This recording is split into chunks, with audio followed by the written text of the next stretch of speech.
Hello সবাইকে। আজ আবারও বেরিয়ে পড়েছি ঘুরতে। আর আজকের দিনটা খুবই স্পেশাল, কারণ আজ ফাইনালি যাচ্ছি দার্জিলিং। প্রায় কয়েক বছর পর যাচ্ছি পাহাড়ে। অনেক দিন ধরেই প্ল্যান করছি দার্জিলিং যাবো বলে, কিন্তু কোনো না কোনো কারণে তা হয়ে উঠছিল না। ফাইনালি আজ যাচ্ছি। আর আজ হলো 29শে এপ্রিল। সকাল সকাল ভোর দিয়ে বেরিয়ে পড়েছি ট্রেন ধরবো বলে। আমার বাড়ির কাছের স্টেশন পালপাড়া থেকে পৌঁছে গেলাম নৈহাটি। আর নৈহাটি থেকে ধরবো সাইরাং এক্সপ্রেস 13125 সাইরাং এক্সপ্রেস। সপ্তাহে 3 দিন মঙ্গল, বুধ ও শনি কলকাতা থেকে সাইরাং যায়। সাইরাং এক্সপ্রেস কলকাতা থেকে সকাল 10:45-এ ছাড়ে আর নৈহাটিতে এসে পৌঁছায় 11:30 কিন্তু আজকে আমাদের ট্রেনটা লেট আছে।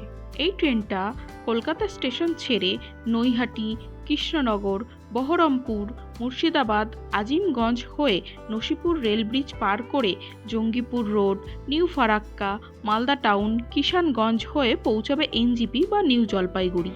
কলকাতা থেকে নিউ জলপাইগুড়ি 550 কিলোমিটার পথ আর সময় লাগবে 9 ঘন্টা 45 মিনিট মতো। প্রতিবারের মতো এবারও আমি আর দিদি বেরিয়ে পড়েছি। আমাদের টিকিট ছিল আরএসি, কিন্তু যাওয়ার দিন দেখছি কনফার্ম হয়ে গেছে। টিকিট ভাড়া পড়েছে 346 টাকার মতো। দেখতে দেখতে শিমুরালি পালপাড়া স্টেশন পার হয়ে গেল। ট্রেনটা যদি রানাঘাট দাঁড়াতো তাহলে আমাদের খুব ভালো হতো, কারণ আমাদের রানাঘাট স্টেশনটা সবথেকে কাছে পড়ে। ট্রেনটার কোচ একদমই নতুন। সুন্দর আয়না, বেসিন, ডাস্টবিন সবই রয়েছে আর বাথরুমটাও পরিষ্কার ছিল। আমাদের সিট পড়েছিল 37-38, মিডিল এবং আপার বাথ, কিন্তু সাইড লোয়ার ফাঁকা ছিল বলে আমরা জানলার ধারে বসেছিলাম। ট্রেনটার অনেক সিটই ফাঁকা ছিল।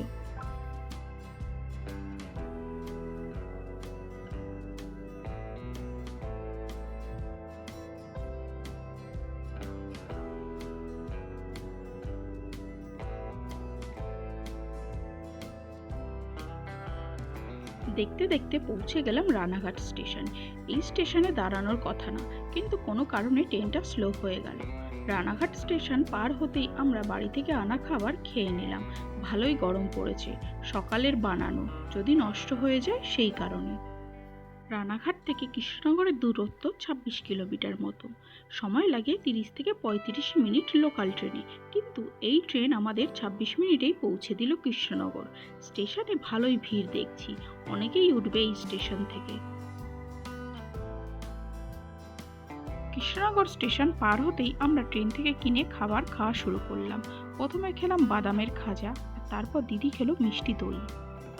আমরা 2:01-এ পৌঁছালাম বহরমপুর স্টেশন। এই স্টেশনের ট্রেনের টাইম ছিল 1:40। ট্রেনটা প্রথম থেকেই লেট চলছে। বহরমপুর স্টেশনে এত লোক দেখে মনে হলো ট্রেনটা এবার পুরোই ভরে যাবে, কিন্তু না, পরে জানতে পারলাম লোকাল ট্রেনও লেট আছে বলে স্টেশনে এত ভিড়। এই স্টেশনে 2 মিনিটের হল্ট। ট্রেনটা স্টেশন থেকে অনেকটাই বড়, তাই দুবার করে দাঁড়াতে হয়। একটা সময় বহরমপুর প্রায় আসা হতো, কারণ এখানেই ছিল আমার কলেজ আর এই রাস্তাটা আমার কাছে খুবই পরিচিত। বহরমপুরের পরের স্টপেজ মুর্শিদাবাদ। এই স্টেশন থেকে হাতে গুনে কয়েকজন লোক উঠল ট্রেনে। মুর্শিদাবাদ পার হলেই ট্রেন আমাদের যাবে নসিপুর রেল ব্রিজের ওপর দিয়ে। এই ব্রিজের জন্যই আজ উত্তরবঙ্গের ট্রেন এই লাইন দিয়ে চলছে। এই ট্রেনে প্যান্ট্রি কার নেই, কিন্তু অনেক খাবারই উঠছে প্রতিটা স্টেশন থেকে। আর ট্রেনের মধ্যেও কিছু লোক রয়েছে যারা দুপুরের খাবার আর রাতের খাবারের অর্ডার নিচ্ছে। দেখতে দেখতে পৌঁছে গেলাম আজিমগঞ্জ। এখানেও 2 মিনিটের হল্ট। কলকাতা থেকে 200 কিলোমিটার অতিক্রম করে পৌঁছে গেছি আজিমগঞ্জ। এখানে ট্রেনের টাইম ছিল 2:15, কিন্তু ট্রেনটা আমাদের এসে পৌঁছালো 2:28-এ।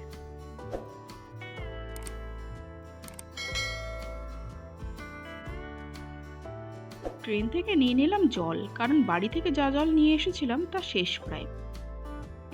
এই হলো জঙ্গিপুর স্টেশন। এখান থেকে উঠলো দই, মিষ্টি আরো বিভিন্ন খাবার।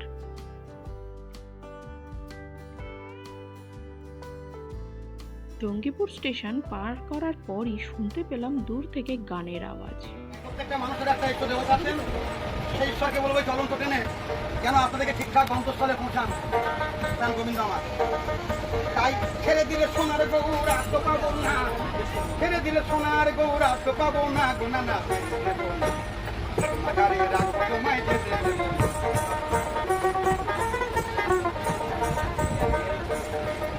বোঝের কুলি কুলি, আমি মাগবো বোঝের পদ ধুলি। হরি বল হরিচাঁদ গুরু চাঁদের জয় হোক। আমি নয়নেতে নয়ন দিয়া আর ফিরিব না মিছি মিছি। কত লক্ষ জন্ম ভ্রমণ করে মন, 84 লক্ষ জন্ম ভ্রমণ করে আমরা জন্ম পেয়েছি। তাদের জন্ম এই মানব জন্ম দুর্লভ জন্ম। এই জন্ম পেয়ে যদি আমরা গৌর সুন্দরকে না খুঁজি, কৃষ্ণকে না খুঁজি, কৃষ্ণ নাম না করি, জন্মটাই বৃথা। কত লক্ষ জন্ম ভ্রমণ করে সাধের মানব জন্ম পেয়ে ছোড়ে, জন্ম চলে গেলে ও ভোলা মন, জন্ম চলে গেলে ও ভোলা মন, আর তো পাবো না তোমায় রাখবো যেতে দেব। যে ডাকে চাঁদ গৌর বলে, দিনান্তরে একবার গৌর গৌর করবেন, উপকার হবে। যে ডাকে চাঁদ গৌর বলে, ভয় ছেড়ে তার ভবের খুলে, নিজ ঘোষণা বলে শেষের দিনে, এ প্রভু যেই আমি চলে যাবো যাত্রা, চরণ ছাড়া করো না তোমায় ছেড়ে দেবো না, রাখবো ছেড়ে দেবো না, প্রভু তোমায় ছেড়ে দেবো না। ভালো থাকবেন। কাকা কিন্তু খুব সুন্দর গান শোনালো, আর এই ট্রেনটাতেই এই কাকাকে দেখতে পাওয়া যায়। কাকার গান শুনতে শুনতে পৌঁছে গেলাম নিউ ফারাক্কা জংশন। আর ওই যে দূরে দেখা যাচ্ছে গঙ্গা, আর সামনে আসছে ফারাক্কা ব্যারেজ।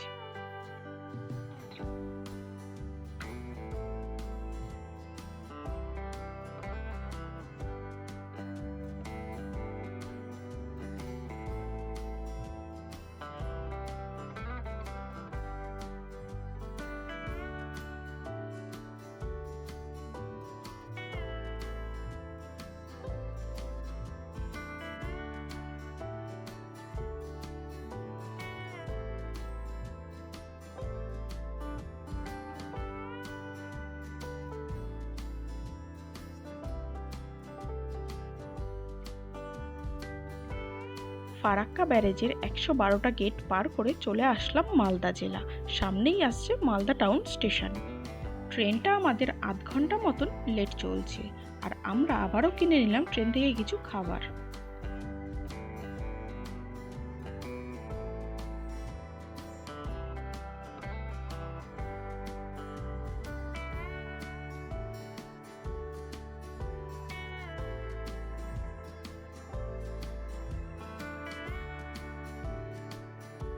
মালদা টাউন পার করার পরপরই হয়ে গেল সন্ধ্যা, আর আমরা ট্রেন থেকে নিয়ে নিলাম এক কাপ লাল চা। দাম 10 টাকা, টেস্ট মোটামুটি ছিল।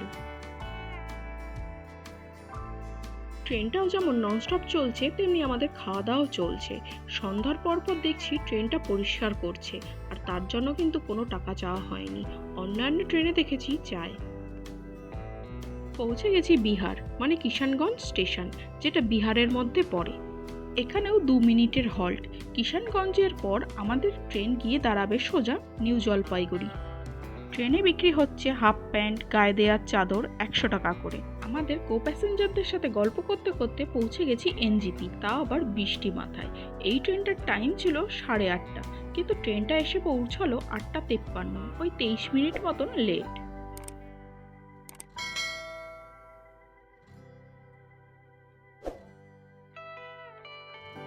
আমাদের ট্রেনটা এসে দাঁড়ালো 3 নম্বর প্ল্যাটফর্মে।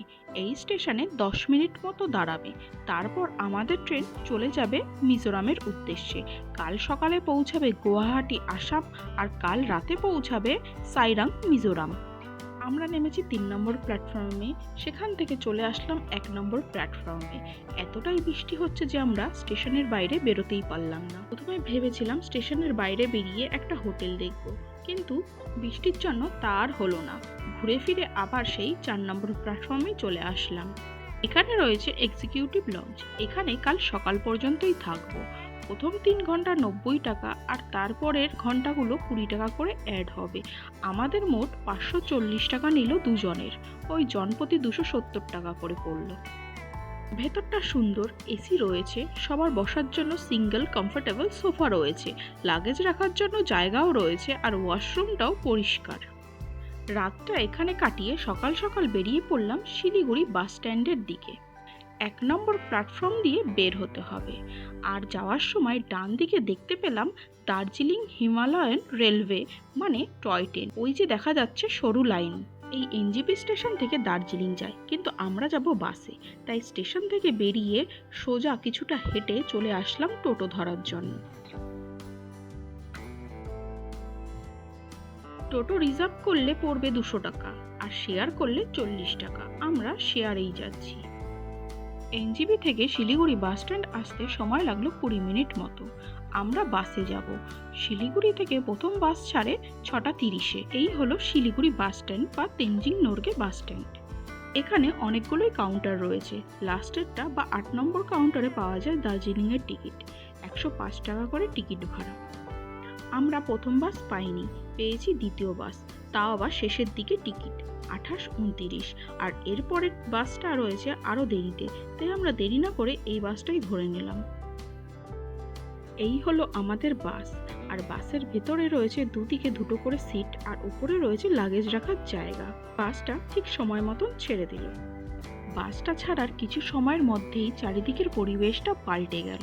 শহরের ভিড়ভাট্টা ছেড়ে সবুজের মধ্যে দিয়ে চলছে আমাদের বাস। মনের মধ্যে রয়েছে এক্সাইটমেন্ট আর চোখে রয়েছে ঘুম, কিন্তু ঘুমাতে পারছি না, কারণ ঘুমালে যে এই সুন্দর দৃশ্য দেখতে পারবো না। ঘন্টা দুয়েক পর আমাদের বাস এসে দাঁড়ালো একটা জায়গায়। পাশেই রয়েছে একটা ছোট্ট রেস্টুরেন্ট, যেখানে পাওয়া যাচ্ছে চা, কফি, মোমো আরও অনেক কিছু। আমরা কিছু না খেয়ে চলে আসলাম এই ভিউটাকে উপভোগ করব বলে। ওই দূরে সাদা সাদা ওগুলো মেঘ, আর তারই নিচে ওই ছোট ছোট দেখা যাচ্ছে ওগুলো বাড়ি। এই রেস্টুরেন্টের পাশে আমাদের বাস দাঁড়িয়েছিল 10 মিনিট মতন, আর এখানেই ছিল ওয়াশরুম। দার্জিলিং ঢুকতে না ঢুকতেই দেখতে পেলাম স্টিম ইঞ্জিন। প্রায় 3.5 ঘন্টার মতো সময় লাগলো দার্জিলিং পৌঁছাতে। জার্নিটা খুব কমফোর্টেবল ছিল। আর এই হলো দার্জিলিং বাস স্ট্যান্ড। এই ভিডিওটা এখানেই শেষ করছি, বাকিটা থাকবে পরের ভিডিওতে।